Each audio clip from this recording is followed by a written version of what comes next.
शांति। 20 जनवरी 2023। बाबा के महावाक्य। मीठे बच्चे, तुम पीस स्थापन करने के निमित्त हो, इसलिए बहुत बहुत पीस में रहना है। बुद्धि में रहे कि हम बाप के एडॉप्टेड बच्चे आपस में भाई बहन हैं। प्रश्न, पूरा सरेंडर किसे कहेंगे, उनकी निशानी क्या होगी? उत्तर, पूरा सरेंडर वह जिनकी बुद्धि में रहता कि हम ईश्वरीय माँ बाप से पलते हैं। बाबा, यह सब कुछ आपका है, आप हमारी पालना करते हो। भल कोई नौकरी आदि करते हैं, लेकिन बुद्धि से समझते हैं यह सब बाबा के लिए है। बाप को मदद करते रहते, उससे इतने बड़े यज्ञ की कारोबार चलती, सबकी पालना होती। ऐसे बच्चे भी अर्पण बुद्धि हुए। साथ साथ पद ऊंचा पाने के लिए पढ़ना और पढ़ाना भी है। शरीर निर्वाह अर्थ कर्म करते हुए बेहद के मात पिता को श्वासों श्वास याद करना है। गीत। ओम नमो शिवाय। ओम शांति। यह गीत तो है गायन, वास्तव में महिमा सारी है ही ऊंचे ते ऊंचे परमात्मा की, जिसको बच्चे जानते हैं और बच्चों द्वारा सारी दुनिया भी जानती है कि मात पिता हमारा वही है। अब तुम मात पिता के साथ कुटुंब में बैठे हो।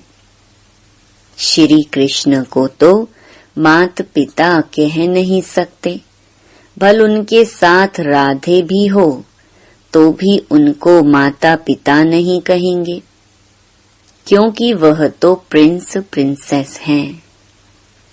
शास्त्रों में यह भूल है। अब यह बेहद का बाप तुमको सभी शास्त्रों का सार बताते हैं।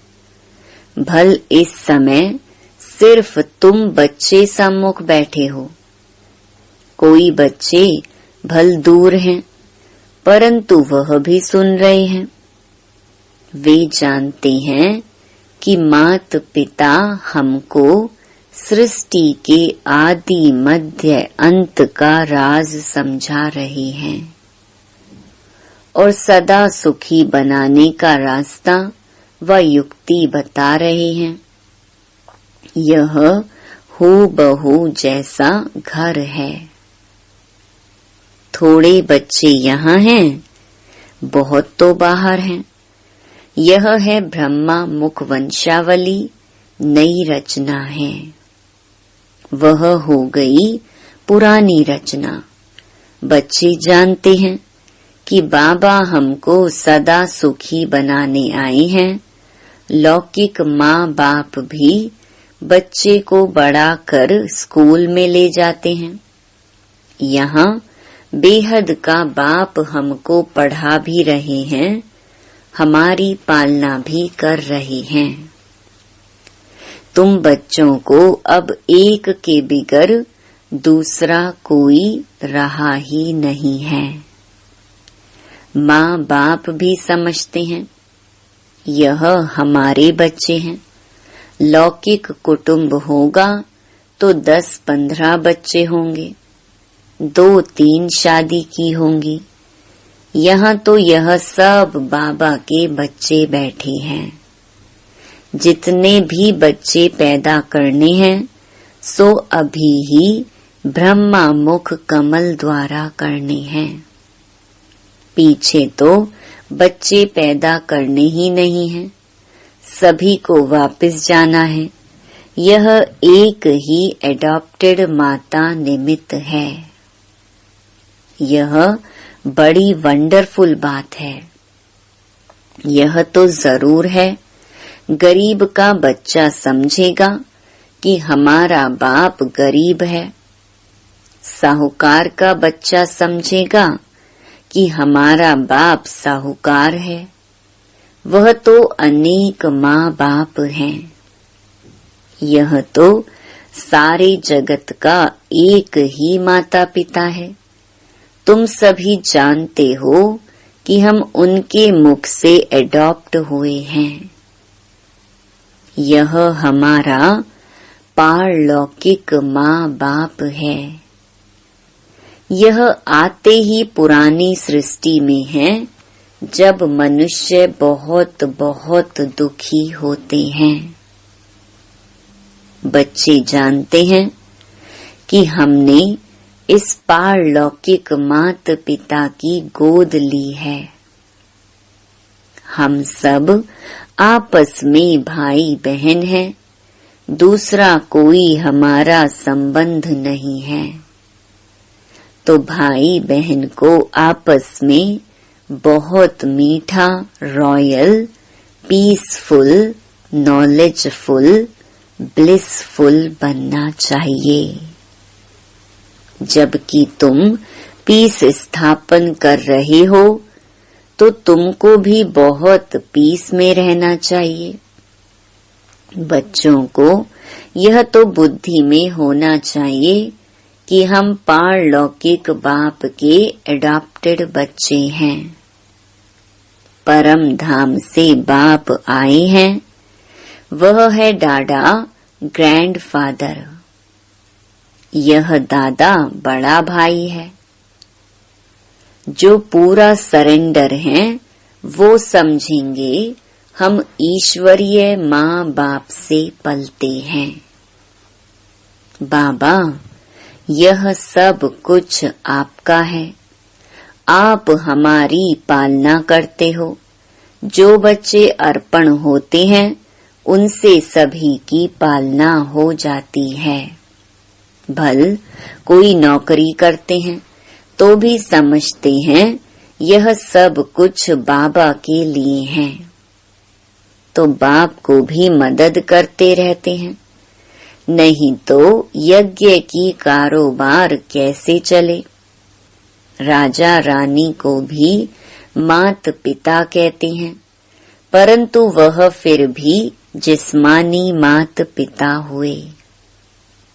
राज माता भी कहते हैं तो राज पिता भी कहते हैं। यह फिर हैं बेहद के। बच्चे जानते हैं कि हम मात पिता के साथ बैठे हैं। यह भी बच्चे जानते हैं कि हम जितना पढ़ेंगे और पढ़ाएंगे उतना ऊंच पद पाएंगे। साथ साथ शरीर निर्वाह अर्थ कर्म भी करना है। यह दादा भी बुजुर्ग है। शिव बाबा को कभी बूढ़ा व जवान नहीं कहेंगे, वह है ही निराकार। यह भी तुम जानते हो कि हम आत्माओं को निराकार बाप ने एडॉप्ट किया है और फिर साकार में है यह ब्रह्मा। अहम आत्मा कहती है हमने बाप को अपना बनाया है। फिर नीचे आओ तो कहेंगे हम भाई बहनों ने ब्रह्मा को अपना बनाया है। शिव बाबा कहते हैं तुम ब्रह्मा द्वारा हमारे ब्रह्मा मुख वंशावली बने हो। ब्रह्मा भी कहते हैं तुम हमारे बच्चे बने हो। तुम ब्राह्मणों की बुद्धि में श्वासों श्वास यही चलेगा कि यह हमारा बाप है, वह हमारा दादा है। बाप से जास्ती दादे को याद करते हैं। वह मनुष्य तो बाप से झगड़ा आदि करके भी दादे से प्रॉपर्टी लेते हैं। तुमको भी कोशिश करके बाप से भी जास्ती दादे से वर्षा लेना है। बाबा जब पूछते हैं तो सभी कहते हैं हम नारायण को वरेंगे। कोई कोई नए आते थे, पवित्र नहीं रह सकते तो वह हाथ नहीं उठा सकते, कह देते माया बड़ी प्रबल है। वह तो कह भी नहीं सकते कि हम श्री नारायण को व लक्ष्मी को वरेंगे।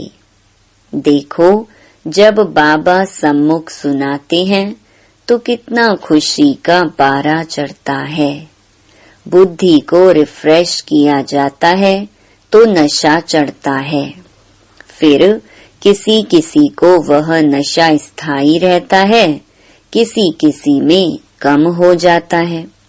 बेहद के बाप को याद करना है, 84 जन्मों को याद करना है और चक्रवर्ती राजाई को भी याद करना है। जो मानने वाले नहीं होंगे उनको याद नहीं रहेगी। बाप दादा समझ जाते हैं कि बाबा बाबा कहते तो हैं, परंतु सच सच याद करते नहीं हैं और ना लक्ष्मी नारायण को वरने लायक हैं। चलन ही ऐसी है। अंतर्यामी बाप हरेक की बुद्धि को समझते हैं। यहाँ शास्त्रों की तो कोई बात ही नहीं। बाप ने आकर राजयोग सिखाया है, जिसका नाम गीता रखा है। बाकी तो छोटे मोटे धर्मों वाले सब अपना अपना शास्त्र बना लेते हैं, फिर वह पढ़ते रहते हैं। बाबा शास्त्र नहीं पढ़े हैं, कहते हैं बच्चे मैं तुमको स्वर्ग की राह बताने आया हूँ। तुम जैसे अशरीरी आए थे वैसे ही तुमको जाना है। देह सहित सब इन दुखों के कर्म बंधन को छोड़ देना है, क्योंकि देह भी दुख देती है।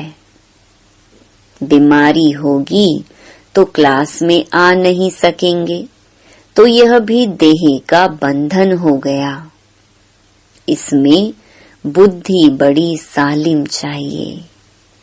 पहले तो निश्चय चाहिए कि बरोबर बाबा स्वर्ग रचता है, अभी तो है नरक। जब कोई मरता है तो कहते हैं स्वर्ग गया, तो जरूर नरक में था ना। परंतु यह तुम अभी समझते हो, क्योंकि तुम्हारी बुद्धि में स्वर्ग है।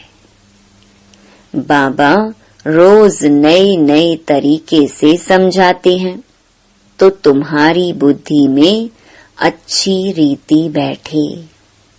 हमारा बेहद का मात पिता है, तो पहले बुद्धि एकदम ऊपर चली जाएगी।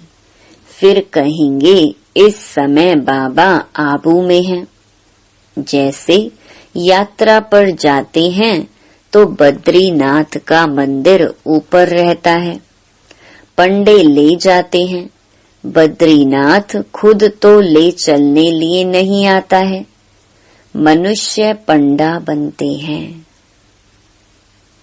यहाँ शिव बाबा खुद आते हैं परम धाम से, कहते हैं हे आत्माएं, तुमको यह शरीर छोड़ शिवपुरी चलना है। जहाँ जाना है वह निशाना जरूर याद रहेगा। वह बद्रीनाथ चैतन्य में आकर बच्चों को साथ ले जाए, ऐसे तो हो नहीं सकता। वह तो यहाँ का रहवासी है। यह परम पिता परमात्मा कहते हैं, मैं परम धाम का रहवासी हूँ, तुमको लेने लिए आया हूँ। श्री कृष्ण तो ऐसे कह न सके। रुद्र शिव बाबा कहते हैं, यह रुद्र यज्ञ रचा हुआ है।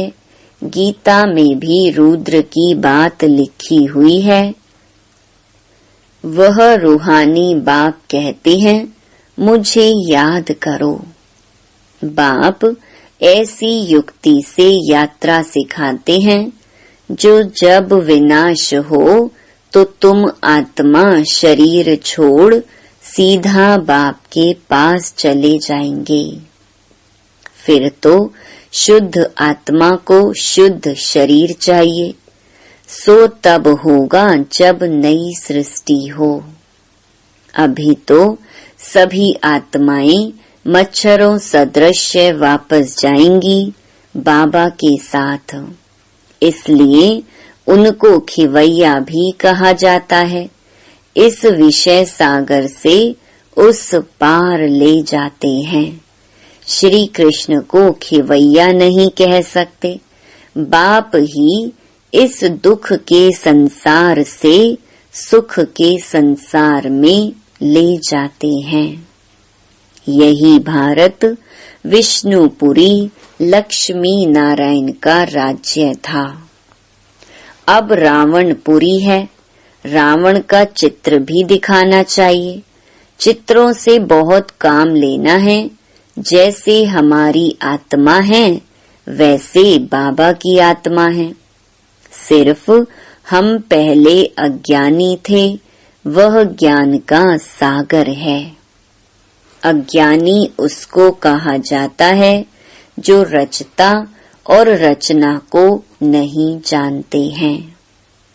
रचता द्वारा जो रचता और रचना को जानते हैं, उनको ज्ञानी कहा जाता है। यह ज्ञान तुमको यहाँ मिलता है, सतयुग में नहीं मिलता। वो लोग कहते हैं परमात्मा विश्व का मालिक है। मनुष्य उस मालिक को याद करते हैं, परंतु वास्तव में विश्व का अथवा सृष्टि का मालिक तो लक्ष्मी नारायण बनते हैं। निराकार शिव बाबा तो विश्व का मालिक बनता नहीं, तो उन्हों से पूछना पड़े कि वह मालिक निराकार है या साकार। निराकार तो साकार सृष्टि का मालिक हो न सके। वह है ब्रह्मांड का मालिक। वही आकर पतित दुनिया को पावन बनाते हैं। खुद पावन दुनिया का मालिक नहीं बनते। उनका मालिक तो लक्ष्मी नारायण बनते हैं और बनाने वाला है बाप। यह बड़ी गुहिया बातें हैं समझने की। हम आत्मा भी जब ब्रह्म तत्व में रहती हैं, तो ब्रह्मांड के मालिक हैं। जैसे राजा रानी कहेंगे हम भारत के मालिक हैं, तो प्रजा भी कहेगी हम मालिक हैं। वहाँ रहते तो है ना। वैसे बाप ब्रह्मांड का मालिक है, हम भी मालिक ही ठहरे। फिर बाबा आकर नई मनुष्य सृष्टि रचते हैं। कहते हैं मुझे इस पर राज्य नहीं करना है, मैं मनुष्य नहीं बनता हूँ। मैं तो यह शरीर भी लोन लेता हूँ, तुमको सृष्टि का मालिक बनाने राजयोग सिखाता हूँ। तुम जितना पुरुषार्थ करेंगे उतना पद ऊंचा पाएंगे। इसमें कमी मत करो। टीचर तो सभी को पढ़ाते हैं। अगर इम्तिहान में बहुत पास होते हैं तो टीचर का भी शो होता है, फिर उनको गवर्नमेंट से लिफ्ट मिलती है। यह भी ऐसे हैं, जितना अच्छा पढ़ेंगे उतना अच्छा पद मिलेगा।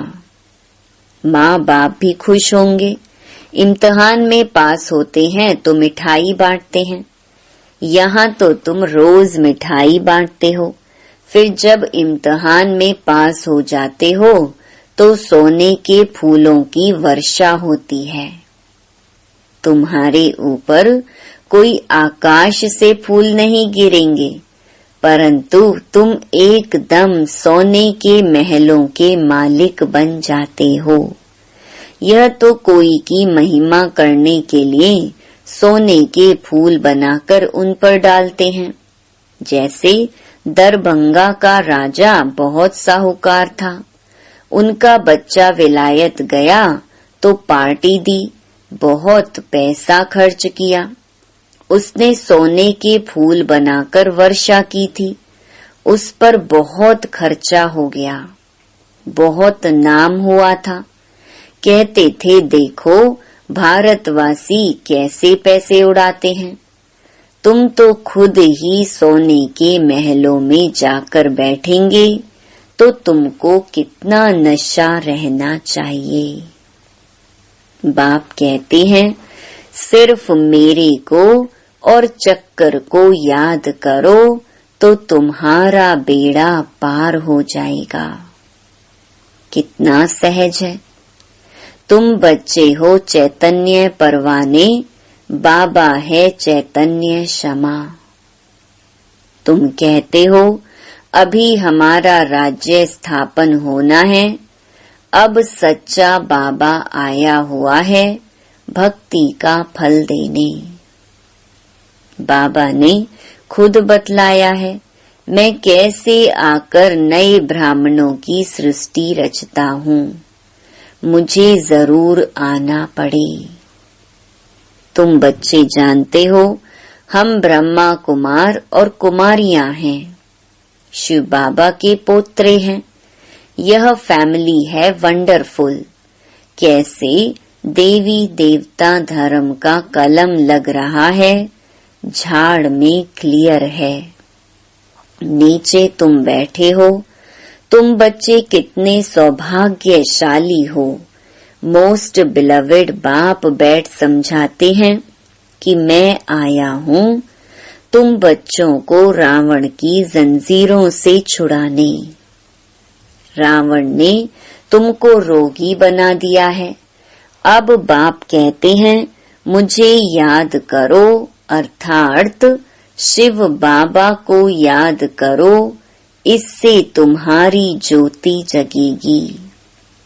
फिर तुम उड़ने लायक बन जाएंगे। माया ने सबके पंख तोड़ डाले हैं। अच्छा, मीठे मीठे सिकिलधे बच्चों प्रति मात पिता बाप दादा का याद प्यार और गुड मॉर्निंग। रूहानी बाप की रूहानी बच्चों को नमस्ते। धारणा के लिए मुख्य सार। पहला, बुद्धि को सालिम बनाने के लिए देह में रहते देह के बंधन से न्यारा रहना है। अशरीरी बनने का अभ्यास करना है। बीमारी आदि के समय भी बाप की याद में रहना है। दूसरा, पारलौकिक माता पिता के बच्चे बने हैं, इसलिए बहुत बहुत मीठा, रॉयल, पीसफुल, नॉलेजफुल और ब्लिसफुल रहना है। पीस में रह पीस स्थापन करनी है। वरदान, रूहानियत के साथ रमणीकता में आने वाले मर्यादा पुरुषोत्तम भव। कई बच्चे हंसी मजाक बहुत करते हैं, और उसे ही रमणीकता समझते हैं। वैसे रमणीकता का गुण अच्छा माना जाता है, लेकिन व्यक्ति, समय, संगठन, स्थान, वायुमंडल के प्रमाण रमणीकता अच्छी लगती है। यदि इन बातों में से एक बात भी ठीक नहीं तो रमणीकता भी व्यर्थ की लाइन में गिनी जाएगी और सर्टिफिकेट मिलेगा कि यह हंसाते बहुत अच्छा है, लेकिन बोलते बहुत हैं। इसलिए हंसी मजाक अच्छा वह है जिसमें रूहानियत हो और उस आत्मा का फायदा हो।